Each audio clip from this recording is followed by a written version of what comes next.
સ્વાગત છે વિદ્યાર્થી મિત્રો. ફરી પાછું આપણે નેક્સ્ટ લેક્ચરની અંદર વાત કરીએ. લાસ્ટ લેક્ચરની અંદર નિવસન તંત્ર જેના વિશેનો આપણે અભ્યાસ કરી ગયા, વિશિષ્ટતાઓ અને તેમની વ્યાખ્યા અને ચાર્ટ મેં તમને રજૂ કરેલો હતો અહીંયા. સૌ પ્રથમ ત્યારબાદ પ્રવૃત્તિની અંદર વાત કરીએ તો ટેક્સ્ટબુકની અંદર એક પ્રવૃત્તિ આપને આપેલ છે 15.1 ની અંદર, જે માછલી ઘર બનાવવાની વાત કરે છે કે માછલી ઘર કઈ રીતે બનાવવું. તો સૌપ્રથમ આપણે પ્રવૃત્તિને પણ ધ્યાનમાં લઈએ અને તેમને પણ સમજવાની કોશિશ કરીએ, જેના પરથી આપણે ખ્યાલ આવે કે કઈ રીતે આપણને આગળનો ટોપિક્સ એક્સપ્લેન થશે. સાધન સામગ્રીની અંદર તો કે આપણે કાચની મોટી જાર એટલે કે બરણી જે આવે મોટી જાર, એ પછી કાકરાઓ થોડા, ઓક્સિજન પંપ, આટલી સાધન સામગ્રીની જરૂર પડશે. કાચની મોટી જાર એટલે બરણી જેવું મોટું, કાકરા, ઓક્સિજન પંપ. પદાર્થની અંદર તો કે નાની માછલીઓ જોશે, જલજ વનસ્પતિઓ, માછલીનો ખોરાક અને પાણી. સાધન સામગ્રીની અંદર કાચની મોટી જાર, કાંકરા અને ઓક્સિજન પંપ. જ્યારે પદાર્થોની અંદર તો કે નાની માછલીઓ, જલજ વનસ્પતિઓ અને માછલીનો ખોરાક અને પાણી. ત્યાર પછી કઈ રીતે પદ્ધતિ, તો કે પદ્ધતિની અંદર સૌપ્રથમ એક કાચની મોટી જાર લેવાની છે, તેમાં થોડા કાંકરા રાખો, ત્યાર પછી જારમાં પાણી ઉમેરો, પાણી ભરી ત્યાર પછી જારમાં લીલ ઉમેરો, એટલે કે જે જલજ વનસ્પતિઓ છે જેમાં લીલ પણ ઉમેરી શકાય, અને કેટલાક જલીય છોડ પણ ઉમેરવાના કે જે જલીય વનસ્પતિ છે. તેમાં થોડી નાની માછલીઓ ઉમેરો, ત્યાર પછી કમ્પ્લીટ થાય પછી થોડી માછલી એની અંદર ઉમેરી દેવી. જાર સાથે ઓક્સિજન પંપ એવી રીતે ગોઠવો કે જેથી જારમાં ઓક્સિજન ઉમેરી શકાય. જારની અંદર એવી રીતે ઓક્સિજન પંપ રાખવાનો જેથી કરીને આપણે જારની અંદર ઓક્સિજન એડ થવો જોઈએ, પાણીની અંદર ઓક્સિજન એડ થવો જોઈએ, જે રીતે આપણે એની અંદર પંપ ગોઠવવાનો છે. જાર સાથે ઓક્સિજન પંપ એવી રીતે ગોઠવો કે જેથી જારમાં ઓક્સિજન ઉમેરી શકાય. બજારમાં મળતો માછલીનો ખોરાક નિયમિત રીતે જારમાં ઉમેરતા રહો અને દરરોજ માટેનો ખોરાક માછલીની અંદર જે છે જારની અંદર ઉમેરતા રહેવાનો છે. માછલી સિવાયના અન્ય નાની જલીય પ્રાણીઓ પણ તેની અંદર ઉમેરી શકાય. તે સિવાય જો કોઈ અન્ય પ્રાણી હોય જલજ, અને જે જલીય પ્રાણી હોય તો તે માછલીની સાથે સાથે અને માછલીને ન ખાઈ જાય તેવા પ્રાણીઓની અંદર આપણે એને ઉમેરી શકાય. તો એના પરથી પ્રશ્નની ગણતરી આપણે કરીને આપેલી છે કે પ્રશ્નો કઈ રીતે સોલ્યુશન કરી શકાય. માછલી ઘરની અંદર તો અમુક પ્રશ્નોનું સોલ્યુશન આપણે અહીંયા જોઈએ, જે આપણે પ્રવૃત્તિની અંદર દર્શાવેલા છે. તો સૌપ્રથમ આપણે પહેલો પ્રશ્ન પ્રવૃત્તિ ઉપર એ કરેલો છે કે માછલી ઘરમાં કેટલીક જલીય વનસ્પતિઓ અને કેટલાક જલીય પ્રાણીઓ ઉમેરવાથી કેવી રીતે સ્વયં સંચાલિત નિવસન તંત્ર બની જાય છે. તો આપણે એ આગળ વાત કરી કે માછલી ઘર પણ એક નિવસન તંત્ર છે, પરંતુ તે માનવ સર્જિત નિવસન તંત્ર છે, કારણ કે જે આપણે બનાવેલા છે, અને આપણે બનાવેલા હોય તો જેને કૃત્રિમ નિવસન તંત્ર તરીકે ઓળખવામાં આવે છે. તો સૌપ્રથમ પહેલો પ્રશ્ન છે કે માછલી ઘરમાં કેટલીક જલીય વનસ્પતિઓ અને કેટલાક જલીય પ્રાણીઓ ઉમેરવાથી કે તે પોતાની જાતે કેવી રીતે સ્વયં સંચાલિત પોતાની જાતે નિવસન તંત્ર બની જાય છે. તો એનો ઉત્તર એ છે કે જલીય વનસ્પતિઓ પ્રકાશ સંશ્લેષણ કરે છે. આપણે જે માછલી ઘરની અંદર જે જલીય વનસ્પતિ ઉમેરી તો વનસ્પતિનું કાર્ય છે કે જેને શું કરવામાં આવે, પ્રકાશ સંશ્લેષણની ક્રિયા કરે છે. તેઓ ઉત્પાદક પણ છે, જેને આપણે ઉત્પાદક કીધા હતા. ધોરણ 9 ની અંદર વનસ્પતિને આપણે ઉત્પાદક તરીકે પણ શબ્દ આપણે યુઝ કરેલ છે. તો જલીય વનસ્પતિ પ્રકાશ સંશ્લેષણ કરે, તેઓ ઉત્પાદકો અને પોષણ માટે પ્રાણીઓ તેમના પર આધારિત હોય છે. વનસ્પતિ ઉત્પાદક છે જેના પોષણ માટે પ્રાણીઓ તેના ઉપર આધારિત છે, એટલે પોષણ મેળવવા માટે પ્રાણી એના ઉપર આધારિત છે. કના ઉપર આધારિત છે? ઉત્પાદક. પણ ઉત્પાદક એટલે કોણ? તો કે વનસ્પતિ. વનસ્પતિ શું કરે? તો કે પ્રકાશ સંશ્લેષણ. પ્રકાશ સંશ્લેષણ દરમિયાન ઓક્સિજન મુક્ત થાય છે, અને પ્રકાશ સંશ્લેષણ દરમિયાન કયો વાયુ મુક્ત થાય છે? ઓક્સિજન વાયુ. અને કયો વાયુ ઉપયોગ કરે છે? Carbon dioxide. તો યાદ રાખવું કે પ્રકાશ સંશ્લેષણ દરમિયાન ઓક્સિજન વાયુ મુક્ત થાય છે. પ્રાણીઓ શ્વસનમાં ઓક્સિજનનો ઉપયોગ કરે છે. પ્રાણીઓ જે છે એ ઓક્સિજન વાયુનો ઉપયોગ કરે છે. તો ઉત્પાદકો ઓક્સિજન વાતાવરણની અંદર ઉમેરે છે, અને વાતાવરણમાંથી પ્રાણીઓ તે ઓક્સિજનનો શ્વસન મારફતે તેનો ઉપયોગ કરે છે.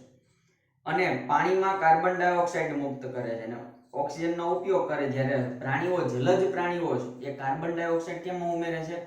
પાણીની અંદર. પાણીમાંથી ઓક્સિજનનો ઉપયોગ કરે છે. પાણીમાં જ કયો વાયુ એડ કરે છે શ્વસન દરમિયાન? Carbon dioxide. તો પ્રાણીઓ શ્વસનમાં ઓક્સિજનનો ઉપયોગ કરે છે, અને પાણીમાં જ કાર્બન ડાયોક્સાઇડ મુક્ત કરે છે. આ કાર્બન ડાયોક્સાઇડ જલીય વનસ્પતિઓને પ્રકાશ સંશ્લેષણ માટે પ્રાપ્ત થાય છે. જે પ્રાણીઓએ કાર્બન ડાયોક્સાઇડ પાણીની અંદર એડ કરેલો છે, તે કાર્બન ડાયોક્સાઇડ કેના માટે ઉપયોગી બને છે? પ્રકાશ સંશ્લેષણ જલીય વનસ્પતિ માટે. આથી માછલીઘર સ્વયં સંચાલિત નિવસન તંત્ર બને છે. આ રીતે માછલીઘર છે કેવું બની જશે? સ્વયં સંચાલિત નિવસન તંત્ર બની જશે. કારણ કે ઉત્પાદકો એ ઓક્સિજન મૂકશે, ઓક્સિજન છોડશે જે પ્રાણીઓ, અને પ્રાણીઓ શું કરશે? કાર્બન ડાયોક્સાઇડ પાણીમાં મુક્ત કરશે, અને કાર્બન ડાયોક્સાઇડ ફરી પાછી વનસ્પતિ તેનો ઉપયોગ કરશે. આમ પ્રકાશ સંશ્લેષણ દરમિયાન પોતાનો ખોરાક અને પોષણ મેળવી, અને આ રીતે પોતાની જાતે જ આખું નિવસન તંત્ર સંચાલિત થાય છે. માછલીઘર બનાવ્યા પછી તેને કેટલા સમય સુધી જેવું છે તેવું જ મૂકી શકાય? પ્રશ્ન એવો છે, બનાવ્યા પછી કેટલા દિવસ સુધી જેવું છે એમ રાખી દેવાનું? તો માછલીઘર બનાવ્યા પછી તેને 2 કે 3 દિવસ જેવું કે તેવું મૂકી શકાય. પરંતુ જે બનાવ્યા પછી 2 કે 3 દિવસ માટે આપણે એને એમનેમ રાખી શકીએ. ચયાપચય ઉત્સર્ગ દ્રવ્યો એટલે કે શ્વસન દરમિયાન પોષણની જે ક્રિયા થાય એ સમય દરમિયાન જે ઉત્સર્જન થતું હોય, ઉત્સર્ગ દ્રવ્યો પાણીમાં મુક્ત થતા તે પ્રદૂષિત થાય છે. જેમાંથી ચયાપચય ઉત્સર્ગ દ્રવ્યો મુક્ત થાય છે, જે પોષણની ક્રિયાઓ થતી હોય, જૈવ રાસાયણિક ક્રિયાઓની અંદર, અને જેની અંદરથી ઉત્સર્ગ દ્રવ્યો એટલે નકામા પદાર્થો તેની અંદરથી નીકળે અને પાણીની અંદર એડ થાય છે, જેને કારણે પાણી પ્રદૂષિત થાય છે. તેથી તેમાં નિયમિત સમયે પાણી બદલતું રહેવું જોઈએ. જેને કારણે આપણે શું કરવું પડે? માછલીઘરની અંદર પાણી સતત અમુક ટાઈમે નિયમિત સમયે તેને બદલવું પડે છે. માછલીઘરને નિયમિત સમયાંતરે સાફ કરવું શા માટે જરૂરી છે? તો અમુક સમય પછી આપણે માછલીઘરને સમયાંતરે એને સાફ પણ કરવું જરૂરી છે. શા માટે? તો કે જલીય સજીવો દ્વારા ઉત્પન્ન થતા ચયાપચય ઉત્સર્ગ દ્રવ્યો, હમણાં જ આપણે વાત કરી કે જે ચયાપચય ઉત્સર્ગ દ્રવ્યો છે એ શ્વસન દરમિયાન જે ઉત્સર્ગ એટલે કે નકામા પદાર્થો જે પાણીની અંદર એડ થાય, પાણી કેવું બને છે? પ્રદૂષિત બને છે. આ માછલીઘરના પાણીને પ્રદૂષિત કરે છે. ઉત્સર્ગ દ્રવ્યો પાણીના જે હોય માછલીઘરની અંદર તેને પ્રદૂષિત કરે. તેથી માછલીઘરને નિયમિત સમયાંતરે સાફ કરવું જરૂરી છે. શું આવી રીતે આપણે તળાવો અને સરોવરને પણ સ્વચ્છ કરવા જોઈએ? શા માટે અથવા તો શા માટે નહીં? તો આ રીતે આપણે જે માછલીઘરને આપણે સાફ કરીએ છીએ તેવી રીતે તળાવ અને સરોવરને પણ સાફ કરવા જોઈએ, સ્વચ્છ કરવા જોઈએ. તો કે હા, કારણ કે કેટલાક ઉત્સર્ગ દ્રવ્યો તળાવો અને સરોવરમાં લીલની વૃદ્ધિને ઉત્તેજે છે, જેને કારણે તળાવ, સરોવર તો તેના તળિયાના આજુબાજુ જોઈએ તો લીલા કલરની અંદર નીચે તળિયે જામ થઈ જાય, જે લીલ છે, અને લીલને ઉત્પન્ન કરે છે ઉત્સર્ગ દ્રવ્યો.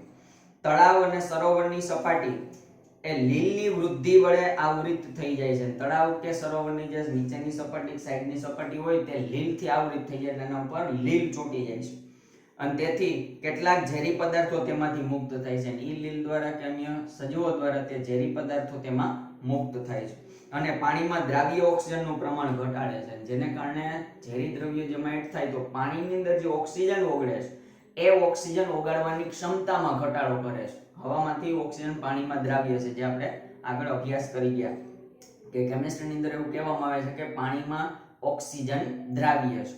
હવે આ ઓક્સિજન જે પાણીની અંદર દ્રાવ્ય થતો હોય તો જો પાણી પ્રદૂષિત હોય તો પાણી જે છે એની અંદર આ જે ઓક્સિજન ઓગળે છે તે ઓગળી શકતો નથી, પ્રમાણમાં ઘટાડો આવે છે.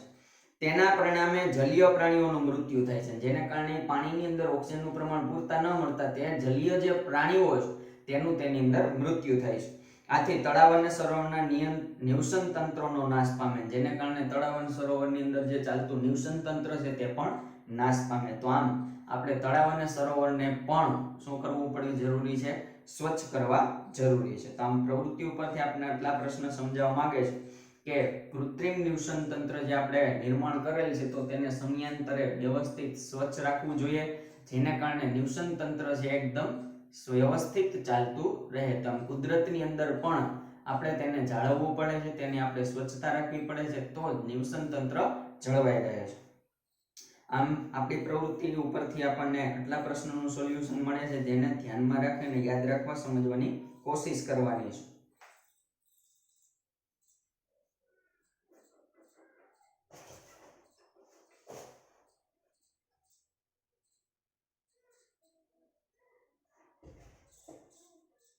પંદર 15.1 ની પ્રવૃત્તિની આપણે વાત કરી, ત્યાર પછી આપણે ટેક્સ્ટબુક આધારિત આગળ વાત કરીએ, ત્યાર પછી આપણે એને સમજવાનો પ્રયાસ કરીએ કે આપણે અગાઉના ધોરણમાં અભ્યાસ કરી ગયા છીએ કે જીવન નિર્વાહને આધારે સજીવોને ઉત્પાદકો, ઉપભોગીઓ તેમજ વિઘટકોના જૂથ કે સમૂહમાં વહેંચી શકાય. ત્રણ વસ્તુની વાત થઈ જીવન નિર્વાહ માટે, સજીવોનું જીવન જીવવા માટે એટલે કે જીવન જીવવાના આધાર માટે સજીવોને ઉત્પાદકો,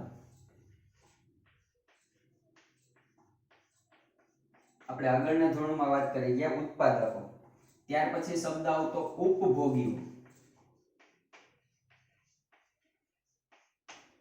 અને ત્યાર પછી ત્રીજો શબ્દ આવે વિઘટકો. તો મુખ્ય ત્રણ શબ્દો છે જે સજીવના જીવન નિર્વાહ, જીવનને જીવવા માટે ત્રણ શબ્દની અંદર આપણે વાત કરીએ, સજીવોને ઉત્પાદકો, ઉપભોગીઓ તેમજ વિઘટકોના જૂથ કે સમૂહની અંદર વહેંચી શકાય છે. તો આમ આપણે સમૂહની અંદર પહેલી વાત કરીએ ઉત્પાદકો શબ્દ આવે, બીજો ઉપભોગીઓ આવે અને ત્રીજો વિઘટકો છે. આવો યાદ કરવાનો પ્રયત્ન કરીએ કે સ્વનિર્ભર કે સ્વયં સંચાલિત નિવસન તંત્ર સ્વયં બનાવે છે. સ્વનિર્ભર પોતાના જ આધાર ઉપર, સ્વયં સંચાલિત પોતાની જાતે સ્વયં સંચાલિત હોય. જે હમણાં વાત કરી આપણે જે પ્રવૃત્તિઓ પરથી આપણને ખબર પડે છે કે માછલી ઘર જે બન્યું એ કેવું નિવસન તંત્ર બન્યું? સ્વયં સંચાલિત. તો આમ નિવસન તંત્ર પોતાની જાતે નિર્ભર, પોતાના આધાર, સ્વયં સંચાલિત નિવસન તંત્ર જે સ્વયં જ બનાવે છે, જે પોતાની જાતે ચાલતા હોય એવા નિવસન તંત્ર પોતાની જાતે જ બનાવે, સ્વયં પોતાની જાતે જ નિવસન તંત્ર સ્વયં બનાવે. કયા સજીવો એવા છે જે સૂર્ય કે એવા કયા સજીવો છે જે પોતાની જાતે એની અંદર એ નિવસન તંત્ર જે છે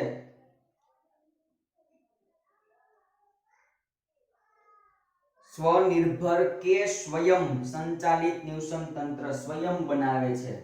વ્યવસ્થિત ધ્યાનમાં લેવું. સ્વનિર્ભર કે સ્વયં સંચાલિત નિવસન તંત્ર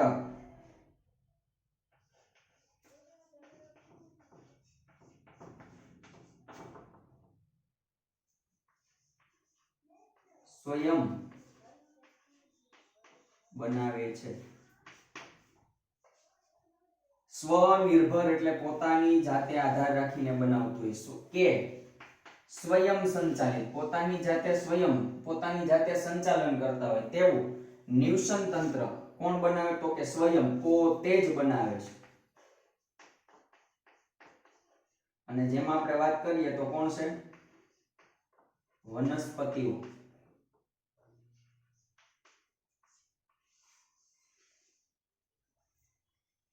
અને પ્રાણી.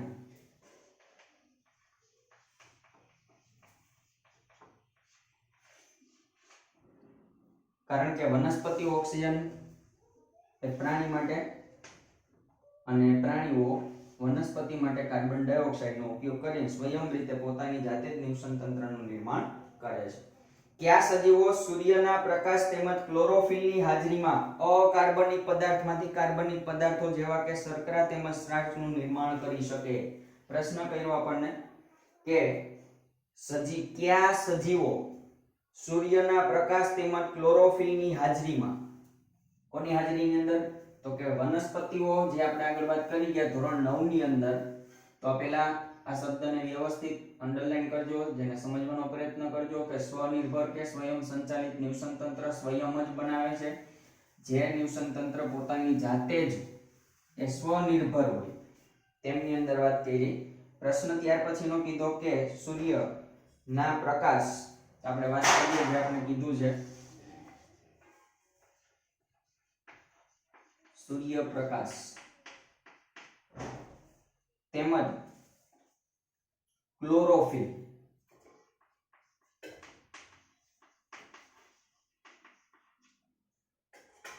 ની હાજરીમાં તેમજ અકાર્બનિક પદાર્થ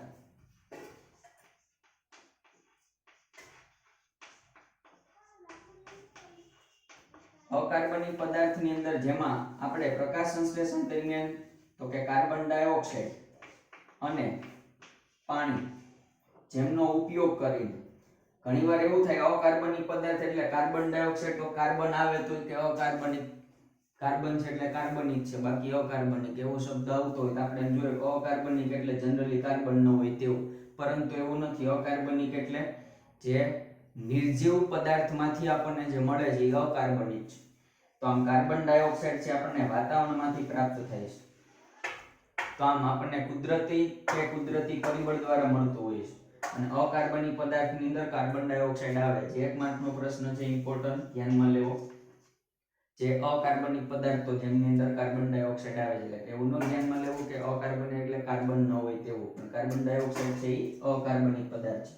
સૂર્યપ્રકાશની હાજરીમાં ક્લોરોફિલની મદદ વડે અકાર્બનિક પદાર્થો જેવા કે કાર્બન ડાયોક્સાઇડ અને પાણીની હાજરીમાં એ કયા સજીવ, તો આપણે એક પ્રશ્ન મૂક્યો કયા સજીવ, તો કે જેની અંદર આપણે વાત કરી શકીએ કયા સજીવની અંદર વાત થાય તો કે જે વનસ્પતિઓ છે.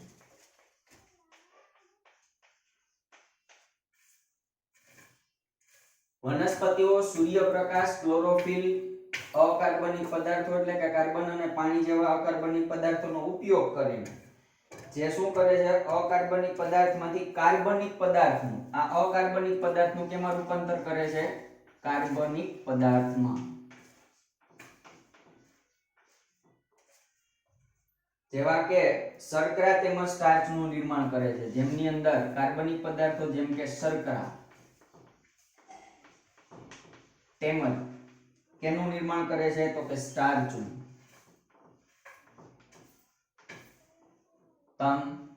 આપણને ત્રણ વાત, પહેલા આપણે ત્રણ શબ્દની વાત કરી. ઉત્પાદકો જેમાં આપણે પ્રોડ્યુસર કહી શકીએ, જેની અંદર વનસ્પતિઓ, ઉપભોગીઓ એટલે બધા પ્રાણી,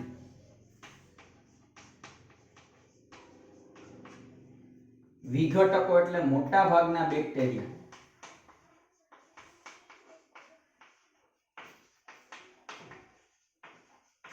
જે વિઘટન કરતા હોય તેમને વિઘટકો કહેવાય. વિઘટન કરનારા બેક્ટેરિયાને વિઘટકો કહે છે. તો મુખ્ય ત્રણ શબ્દ આપણે જોવા મળે. એક પ્રશ્ન જેની અંદર વાત કરીએ તો કે ઉત્પાદક, ઉત્પાદક એટલે બધી જ વનસ્પતિ, બધી વનસ્પતિ. ઉપભોગી, ઉપભોગ કરતા હોય, જે અન્ય ઉપર આધાર રાખીને ખોરાક મેળવતા હોય, ઉપભોગ કરવો. ત્યાર પછી જેને તો કે ઉપભોગ એટલે બધા પ્રાણીઓ. વિઘટકની અંદર વાત કરીએ જે વિઘટન કરતા હોય, વિઘટક કચરો હોય તેનું વિઘટન જમીનની અંદર થાય, વિઘટકો દ્વારા થાય, જેમાં મોટા ભાગના કોણ હોય છે, બેક્ટેરિયા. બેક્ટેરિયાને ઘણીવાર વિઘટકો તરીકે પણ ઓળખવામાં આવે છે, જે વિઘટન કરનારા છે. તો આ મુખ્યત્વે ઉત્પાદક એટલે બધી વનસ્પતિઓ, ઉપભોગી એટલે બધા પ્રાણીઓ અને વિઘટકો એટલે મોટા ભાગના બેક્ટેરિયા. તો આમ આપણે વાત કરી કે વનસ્પતિઓ જો એ ઉત્પાદક થાય કારણ કે ઉત્પાદન કરે છે, ઉત્પાદન કરતા હોય તેને ઉત્પાદકો કહેવાય, જેમ કે પ્રોડ્યુસર. આ ઉત્પાદક થશે વનસ્પતિઓ કોની હાજરીમાં, સૂર્યપ્રકાશની હાજરીમાં, ક્લોરોફિલની મદદ વડે. ક્લોરોફિલ જે આપણે આગળ વાત કરી ગયા ધોરણ 9 ની અંદર, હરિત કણની અંદર જે લીલા રંગનું દ્રવ્ય જોવા મળે છે જેને ક્લોરોફિલ તરીકે હરિત દ્રવ્ય પણ કહી શકીએ. અકાર્બનિક પદાર્થો જેમની અંદર ધ્યાનમાં લેજો કાર્બન ડાયોક્સાઇડ અને પાણી, સૂર્યપ્રકાશની હાજરી, ક્લોરોફિલની મદદ વડે વનસ્પતિઓ એટલે કે ઉત્પાદકો એ કેમાંથી, અકાર્બનિક પદાર્થમાંથી કાર્બનિક પદાર્થમાં રૂપાંતર કરે છે. આ બધા અકાર્બનિક પદાર્થો કહેવાય. જેમાંથી તેમાં રૂપાંતર થયું કાર્બનિક પદાર્થની અંદર ગ્લુકોઝ, શર્કરા તેમજ સ્ટાર્ચ, એની અંદર એ રૂપાંતર કરી અને જે સજીવની અંદર બનતું કે સજીવની અંદર મળી આવતું તે જેને કાર્બનિક પદાર્થો કહેવાય. બે વર્ડને સમજજો. અકાર્બનિક એટલે નિર્જીવ માંથી મળતો પદાર્થ અને કાર્બનિક એટલે સજીવોમાંથી મળતો પદાર્થ. સજીવમાંથી જે મળે છે જેને કાર્બનિક કહે છે, જે અકાર્બનિક પદાર્થ એટલે નિર્જીવ થઈ ગયા પછી જે પદાર્થ મળે છે એમને અકાર્બનિક કહેવાય. તો આમ સજીવોમાંથી મળે તો કાર્બનિક અને નિર્જીવમાંથી મળતો હોય તો અકાર્બનિક. તો આમ અકાર્બનિક નું રૂપાંતર કાર્બનિક પદાર્થની અંદર થાય, કારણ કે વનસ્પતિઓની અંદર બને છે સજીવ. સજીવમાં બને એટલે કાર્બનિક પદાર્થની અંદર રૂપાંતરિત થાય. તો આમ બધી જ વનસ્પતિ એટલે કે ઉત્પાદકો, ત્યાર પછી ત્રણ બીજો સમૂહ પડે ઉપભોગીઓ બધા આવશે ને ત્યાર પછી એનું વિઘટન થશે. તો આમ શર્કરા તેમજ સ્ટાર્ચનું નિર્માણ કરી શકે બધી લીલી વનસ્પતિઓ તેમજ કેટલાક બેક્ટેરિયા જેવા કે પ્રકાશ સંશ્લેષણ કરવાની ક્ષમતા ધરાવતા હોય. તો વિઘટકની અંદર અમુક પ્રકારના બેક્ટેરિયા, વનસ્પતિઓ તો છે જે પોતાની જાતે એટલે કે પ્રકાશ સંશ્લેષણ કરે છે.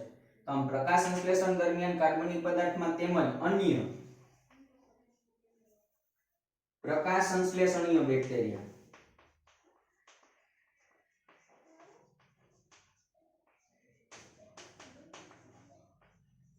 જે પ્રકાશ સંશ્લેષણ કરવાની ક્ષમતા ધરાવતા હોય તો બંને આવશે. વનસ્પતિઓ પણ છે અને અન્ય પ્રકાશ સંશ્લેષણ જે સંશ્લેષણીય બેક્ટેરિયા છે એટલે કે પ્રકાશ સંશ્લેષણ કરવાની ક્ષમતા કરી શકતા હોય તેવા બેક્ટેરિયા.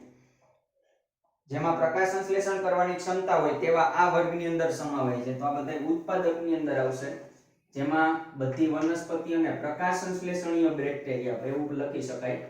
પ્રકાશ સંશ્લેષણીય બેક્ટેરિયા પણ તેની અંદર આવશે. આ સમૂહની અંદર વનસ્પતિઓ તેમજ પ્રકાશ સંશ્લેષણીય બેક્ટેરિયા પણ સમાવેશ થાય. તેથી તેઓને ઉત્પાદકો એટલે કે પ્રોડ્યુસર કહે છે. જેથી આપણે એને ઉત્પાદકો કહે છે. ઉત્પાદકો એટલે કે પ્રોડ્યુસ કરતા હોય તેવા બધી વનસ્પતિઓ અને પ્રકાશ સંશ્લેષણીય બેક્ટેરિયા જે શું કરે છે તો કઈ ઉત્પાદન કરે છે. અને ઉત્પાદન કરતા હોય જેને ઉત્પાદકો કહે છે. તો આપણે આના દ્વારા આપણે કહી શકીએ કે ઉત્પાદકો છે વનસ્પતિ અને અમુક પ્રકારના પ્રકાશ સંશ્લેષણીય બેક્ટેરિયા. શું બધા સજીવો પ્રત્યક્ષ અથવા પરોક્ષ રીતે ખોરાકના હેતુથી ઉત્પાદકો પર આધારિત હોય છે? આપણે એવું કીધું કે આ જે બધા જ ઉપભોગીઓ છે, જે બધા સજીવો છે કે બધા પ્રાણીઓ છે, પ્રત્યક્ષ ડાયરેક્ટ અને ઇનડાયરેક્ટ ની વાત, કા પ્રત્યક્ષ રીતે હોય કા પરોક્ષ રીતે હોય. ડાયરેક્ટ પણ એનો ઉપયોગ કરતા હોય, ઘણા ઇનડાયરેક્ટલી ઉપયોગ કરતા હોય. રીતે ખોરાકના હેતુથી ઉત્પાદકો પર આધારિત હોય છે. તો જે આ ઉપભોગીઓ છે એવો પ્રશ્ન કરે છે કે ઉત્પાદકો ઉપર આધારિત છે.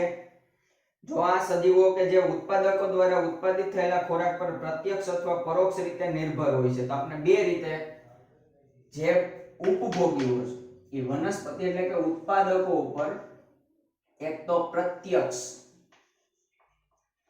અને બીજું છે પરોક્ષ, બે રીતે તેના ઉપર આધાર રાખી શકે. એક તો કા ડાયરેક્ટ હોય ને કા ઇનડાયરેક્ટ હોય, પ્રત્યક્ષ અથવા પરોક્ષ રીતે તેના ઉપર આધારિત હોય છે. દાખલા તરીકે તો કે જે તૃણાહારીઓ છે, ડાયરેક્ટ આપણે શું કરીએ તો કે ઘાસનો ઉપયોગ કરીએ એટલે કે વનસ્પતિનો ઉપયોગ કરીએ. જ્યારે માંસાહારીઓ પ્રાણી શું કરે છે તો કે વનસ્પતિને માંસાહારી છે, વનસ્પતિને કોણ ખાય તો કે શાકાહારીઓ, શાકાહારીને કોણ ખાય તો કે માંસાહારી. તો માંસાહારી છે ઇનડાયરેક્ટલી એના ઉપર આધારિત છે જે ઉત્પાદકો ઉપર, પણ તે ડાયરેક્ટ ઉત્પાદકનો ઉપયોગ કરી શકતા નથી. તો આમ પ્રત્યક્ષ અને પરોક્ષ રીતે તે ઉત્પાદકો જેના ઉપર આધારિત રાખે છે બધા સજીવો. તો આમ બે રીતે આધારિત હોય છે. એક માર્કનો પ્રશ્ન થાય કે ઉપભોગીઓ છે જે ઉત્પાદકો ઉપર કઈ રીતે આધાર રાખે તો કે પ્રત્યક્ષ અને પરોક્ષ રીતે તેના ઉપર આધારિત હોય છે. આમ સજીવો કે જે ઉત્પાદકો દ્વારા ઉત્પાદિત થયેલા ખોરાક પર પ્રત્યક્ષ અથવા પરોક્ષ રીતે નિર્ભર એટલે કે આધાર રાખે છે તેઓને ઉપભોગીઓ કહે છે. બે રીતે આધાર રાખે આ જે બધા સજીવો છે આ સજીવો છે કઈ રીતે, તો કે એના ઉપર પ્રત્યક્ષ ને પરોક્ષ રીતે આધાર રાખતા હોય અને જે ખોરાક મેળવતા હોય તો તેવા સજીવોને ઉપભોગીઓ કહે છે. જ્યારે બધી વનસ્પતિ પ્રકાશ સંશ્લેષણ કરવાની કાર્બનમાંથી કાર્બનિકનું રૂપાંતર કરતા હોય તો તેને ઉત્પાદકો કહેવાય, જે ઉત્પાદન કરતા હોય. ત્યાર પછી એવા સજીવો કે જે ઉત્પાદકો ઉપર પ્રત્યક્ષ અથવા પરોક્ષ રીતે જે ખોરાક કે અન્ય ઉપર આધાર રાખતા હોય તો તેવા પ્રકારના સજીવોને ઉપભોગીઓ કહે છે. આમ તેઓને ઉપભોગીઓ કહે છે. ઉપભોગીઓને મુખ્યત્વે શાકાહારી, માંસાહારી અને સર્વાહારી તેમજ પરોપજીવીની અંદર વહેંચવામાં આવે છે. ત્યાર પછી આપણે વાત કરીએ તો કે જે ઉપભોગીઓ છે એ ઉપભોગીઓને આપણે જનરલી અન્ય ભાગની અંદર એડ કરી શકીએ, જેમાં મુખ્યત્વે 4 ભાગ પડે છે. અત્યારે આપણે ટેક્સ્ટબુક આધારિત વાત કરીએ, હું તમને ડીપમાં આગળ વધારે સમજાવીશ. સૌપ્રથમ આપણને એવું કીધું કે જે ઉપભોગીઓ છે એટલે કે બધા પ્રાણીઓનો સમાવેશ થાય છે. આવા સજીવો જે છે એની અંદર મુખ્યત્વે 4 ભાગની અંદર સમાવેશ થાય. જે ઉપભોગીને મુખ્યત્વે શાકાહારી, ત્યાર પછી માંસાહારી, ત્યાર પછી સર્વાહારી અને તેમજ પરોપજીવીઓ.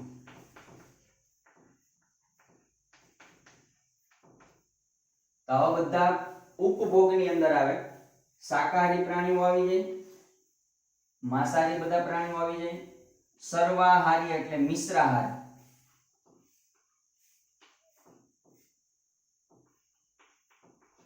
અને પરોપજીવીઓ જન્ય ઉપર આધાર રાખતા હોય.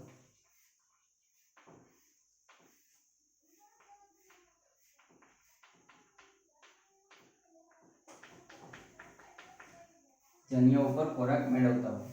તો આમ મુખ્યત્વે ઉપભોગની અંદર આટલા સમૂહની અંદર આપણે વહેંચી શકાય. શાકાહારી પ્રાણીઓ હોઈ શકે, માંસાહારી તેમજ સર્વાહારી પણ હોય અને પરોપજીવીઓ પણ હોય. તો આમ ઉપભોગીને મુખ્યત્વે શાકાહારી, માંસાહારી અને સર્વાહારી તેમજ પરોપજીવીમાં વહેંચવામાં આવે છે. કોને? આની અંદર તો એક જ આવશે ઉત્પાદક. ઉત્પાદક એટલે બધી વનસ્પતિ જેમાં પ્રકાશ સંશ્લેષણ કરતા હોય. ઉપભોગીઓ એટલે બધા પ્રાણીઓ જે સજીવની અંદર શાકાહારી, માંસાહારી, સર્વાહારી અને પરોપજીવીનો સમાવેશ થાય છે. ત્યાર પછી શું આમાંથી પ્રત્યેક પ્રકારના વર્ગમાં ઉદાહરણ જણાવી શકો? તો આપણે એની અંદર આપણે ઉદાહરણની અંદર વાત કરીએ તો આપણે ડીપની અંદર જાશું ત્યારે એની અંદર ચાર્ટ દ્વારા કે અન્ય માહિતી દ્વારા આપણે એક એક પોઈન્ટને આપણે સમજવાનો પ્રયાસ કરશું. ઉત્પાદક, ઉપભોગીઓ અને વિઘટકો. તો આમ ટેક્સ્ટબુક આધારિત આપણે વાત કરીએ તો તેની અંદર અત્યારે આટલું આપણે જોઈએ. ત્યાર પછી આપણે આગળ એની ચર્ચા કરીએ.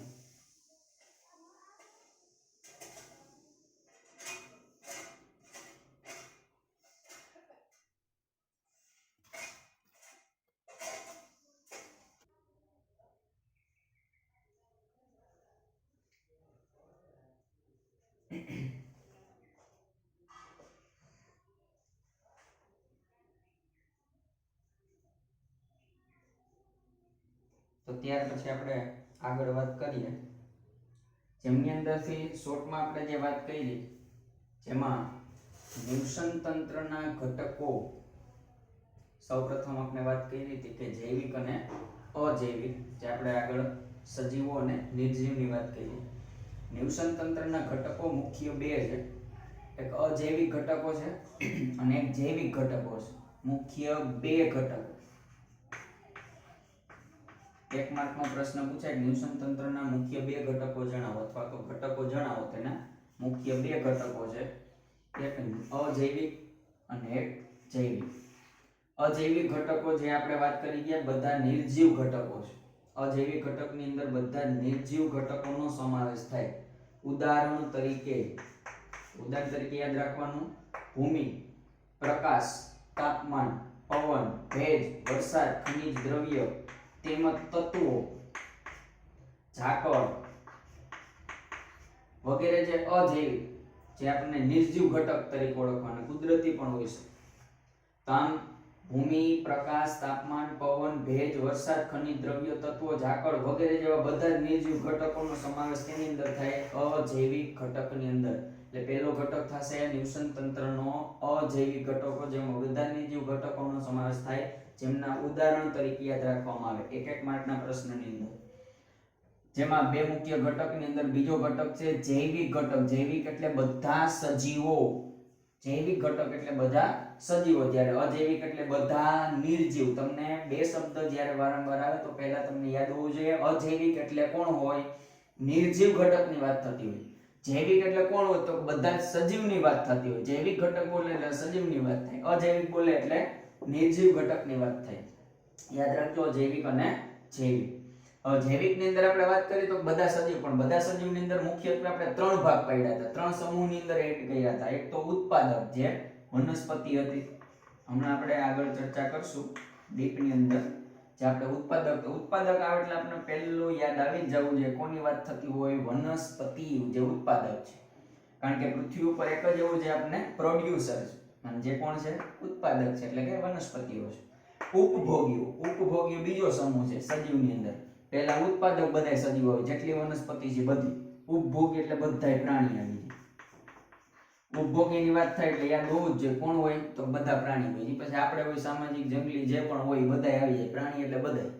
આમ ઉપભોગીઓ એટલે જે પ્રાણીઓ હોય, અને વિઘટકો એટલે મોટા ભાગના કોણ હોય તો બેક્ટેરિયાની વાત થતી હોય છે. અન્ય બે વિઘટકો પણ હોય છે, પણ મોટા ભાગે કોણ હોય બેક્ટેરિયા તરીકે ઓળખાય. તો આમ ત્રણ શબ્દ આવે એટલે એટલું યાદ હોવું જોઈએ. ઉત્પાદક એટલે વનસ્પતિ, ઉપભોગી એટલે પ્રાણીઓ, વિઘટક એટલે બેક્ટેરિયા, જેને ત્રણ સમૂહમાં વહેંચવામાં આવ્યા જૈવિક ઘટકને. ત્રણેય સજીવો છે, ઉત્પાદક છે, ઉપભોગી છે, વિઘટકો છે. ઉત્પાદકની અંદર માત્ર એક જ, જે બધી વનસ્પતિ આવી ગઈ. ઉપભોગીની અંદર તો પ્રાણી બધા ઘણા વિચિત્ર પ્રકારના હોય. કોઈ ખવડાવવા વાળા હોય, કોઈ ખાવા વાળા હોય, બધું ખાઈ જવા વાળા હોય, અને છેલ્લે અન્ય ઉપર આધાર રાખવા વાળા પણ હોય. આમ ઉપભોગની અંદર પ્રાણીઓની અંદર ફરી પાછા ચાર ભાગ આપણે સમૂહમાં વહેંચી શકાય. અમુક પ્રાણી છે તૃણાહારી છે. તૃણ ઘાસ એટલે વનસ્પતિ ઉપર આધારિત હોય, ઉત્પાદક ઉપર, જેનો ખોરાક છે તૃણ હોય. શાકાહારી ટૂંકમાં તૃણાહારી. બીજું છે માંસાહારી. બધાય પ્રકારના માંસાહારી આવી જાય. નિમ્ન કક્ષાના માંસાહારી પણ હોય, ઉચ્ચ કક્ષાના માંસાહારી હોય, સ્પેશિયલ ડીશ વાળા માંસાહારી. ત્યાર પછી મિશ્રાહારી. મિશ્રાહારી એટલે કોણ તો જે આપો એ ખાઈ જાય, અને શાક કાપો તો શાકે ખાઈ જાય, માંસ આપો તો માંસે ખાઈ જાય. ટૂંકમાં મજા આવે ખાઈ જાય. મિશ્રાહારી જેની અંદર મિશ્ર થતું હોય બધું, વનસ્પતિ ને પ્રાણી બંને ખાતા હોય. અને પ્રાણીઓ અત્યારે આપણે એમનો વાત કરીએ મિશ્રાહારી. તો પહેલો સમૂહ છે ઉપભોગની અંદર તૃણાહારીઓ, બીજું છે માંસાહારીઓ, ત્રીજું મિશ્રાહારીઓ, અને ત્યાર પછી આવે અન્ય પરોપજીવી. અન્ય ઉપર આધાર રાખીને જીવન ગુજારતા તેવા પરોપજીવી. મુખ્ય ચાર સમૂહ. આમ ઉપભોગીની અંદર તૃણાહારી, માંસાહારી, મિશ્રાહારી અને પરોપજીવીના સમૂહનો સમાવેશ થાય. આને આપણે વાત કરીએ આગળ તો જે તૃણાહારી છે પ્રથમ કક્ષાનો ઉપભોગી થાય, પહેલી કક્ષાનો, પહેલા ધોરણ વાળો છે. વનસ્પતિને ખાવાવાળા બધે પ્લે હાઉસ વાળા છે. એને કે પેલો ખાવાવાળો પહેલા ધોરણમાં બેસે ને એટલે પહેલું પ્રથમ કક્ષાનો કહેવાય. એટલે વનસ્પતિને ખાવાવાળો પહેલો કોણ હોય તો તૃણાહારી, એટલે પ્રથમ કક્ષાનો ઉપભોગી કહેવાય. બાકીના પછી દ્વિતીય, તૃતીય, ચતુર્થ નામ આગળ જેટલા કળ બનતી એ પ્રમાણેની અંદર આવતા જાય. તો ત્યાર પછીના જે છે બધા દ્વિતીય કક્ષાના છે. એના પછી તૃતીય આગળ જેમ હાલે એમ. તો પહેલો જે કોણ હોય તો બધી તૃણાહારી, એટલે કોણ તો પ્રથમ કક્ષાનો ઉપભોગી હોય. ઉપભોગી પ્રથમ ખાવા વાળો, પહેલી હાથમાં પહેલો જ ઊભી જાય. જમવાનું થાય લગ્નની અંદર જાય ને પહેલો જમવામાં પહેલી ડીશ લઈને ઊભે, પ્રથમ ઉપભોગી કહેવાય. પહેલો ખાવા વાળો તૃણાહારી એટલે પ્રથમ કક્ષાનો ઉપભોગી. ત્યાર પછી તો બીજી લાઈનમાં બીજો, ત્રીજો, ચોથો ને આગળ હાલતા જાય. પછી દ્વિતીય કક્ષા, તૃતીય કક્ષા, ઉચ્ચ કક્ષા, નિમ્ન કક્ષા, આગળ વેરાયટી વાળા. પછી મિશ્રાહારી બધું ખાય. પછી એ બધાયથી લઈને જતો હોય. અહીં વાંચો ટેકમાં દેખે ત્યાંથી લઈ લે બધું. મિશ્રાહારી બધું ભેગું કરે ડીશની અંદર, એ મિશ્રાહારી. અને ત્યાર પછી અન્ય ઉપર આધાર રાખે. ઘણા ડીશ જ ન લે, શું કરે તો તું લઈ લે હું એમાંથી ખાઈ લે. એ પરોપજીવી. જે પોતાને કઈ ખાવાનું કઈ રીતે તો પોતાની હાથે નહીં લે, પણ બાજુવાળાની ડીશ લે ને એમાં એ બે ભેગો ખાતા હશે. એ પરોપજીવી છે, અન્ય ઉપર આધાર રાખીને ખાવા વાળો. એ પરોપજીવી. મુખ્યત્વે ચાર પ્રકાર પડે: તૃણાહારી, માંસાહારી, મિશ્રાહારી ને પરોપજીવી. કોના? ઉપભોગીના. તો મુખ્ય જૈવિક ઘટકની અંદર ત્રણ: ઉત્પાદક, ઉપભોગી ને વિઘટક. ઉત્પાદક એટલે કોણ યાદ આવે? વનસ્પતિ. ઉપભોગી એટલે કોણ યાદ આવે? પ્રાણીઓ. વિઘટક એટલે મોટાભાગના બેક્ટેરિયા. અજૈવિક ઘટકની અંદર યાદ રાખવાનું ભૂમિ, પ્રકાશ, તાપમાન, પાણી, ભેજ, વરસાદ, ખનિજ દ્રવ્યો, તત્વો, ઝાકળ વગેરે બધા નિર્જીવ ઘટકો છે. એની અંદર અજૈવિક અને જૈવિક એટલે બધા સજીવો. તો નિવસન તંત્રના ઘટકનો ચાર્ટ આપણે અત્યારે એની અંદર તો આના આપણે આગળ ચર્ચા કરશું. તો આપણે આ ચેપ્ટરની અંદર પહેલા જૈવિક, અજૈવિક ઘટકો, જૈવિક ઘટકો, તેના ઉત્પાદકો, ઉત્પાદકની ડિટેલ, ઉપભોગીઓ, ઉપભોગની અંદર 4 સમૂહના ભાગની વાત થશે. ત્યાર પછી વિઘટકોની વાત થશે. તો આપણો એક પાર્ટ અહીંથી ચાલુ થશે. જે બે મુખ્ય ઘટકની અંદર જૈવિક આવશે ને એક અજૈવિક, જેમાં મોટો ઘટક છે જૈવિક ઘટક. જે આગળના લેક્ચરની અંદર આપણે જૈવિક ઘટકની શરૂઆત કરશું. જે જૈવિક ઘટક, અજૈવિક ઘટક, તેમના ઘટકો ક્યાં ક્યાં છે તેમની અંદર. તો પહેલા આટલું તમને મગજમાં હોવું જોઈએ કે આ પ્રમાણે આપણે આગળ ચાર્ટ દ્વારા કે માહિતી આપણે એની અંદર એકત્રિત કરશું.